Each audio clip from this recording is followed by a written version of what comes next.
Hi, we're here with Nick Cole, Commercial Manager for Plan Insurance, and he's going to help us go through some potentially unfamiliar landlord insurance terms. Hi Nick.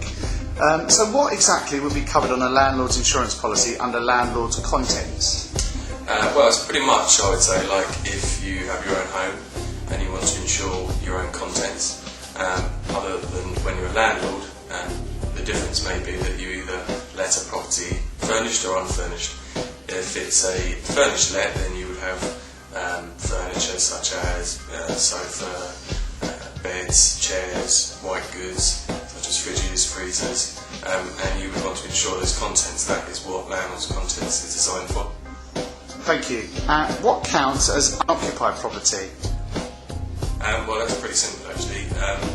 Whether it be a commercial or a residential let, it's when the property has become unoccupied for either 30 days or 60 days, depending on the insurance policy. So what can commercial plan insurance help to offer cover for unoccupied property? Actually, we have a couple of schemes where they specialise in unoccupied property. Ordinarily, most insurance companies, if they will offer cover, will do so on a restricted basis, so purely fire, lightning, aircraft, explosion, earthquake and property owners liability only. However, we do have a carrier that will extend the perils to include storm, flood, subsidence, malicious persons, which can obviously be quite valuable if your property is unoccupied for a period of time. What does the term day one uplift mean?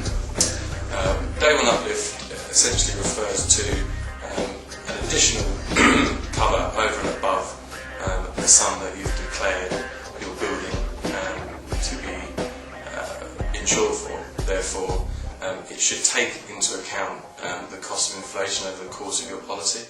So does this mean I can just reduce the sum insured? Well, no. You will find if you do that if you suffer a claim, the insurance company will investigate the actual declared value at the point of the policy taken out. What does trace and access cover relate to?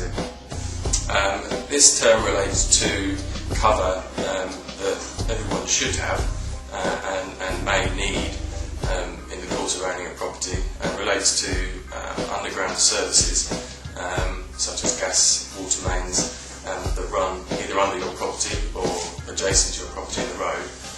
If one of these services fail and the gas board need to come out and dig the road up to gain access to the area that's been damaged, this can be quite a costly claim. A lot of policies will have this cover on, but you should take note that a lot of them are restricted to £1,000 or £5,000. And what does the policy that Plan Commercial offer?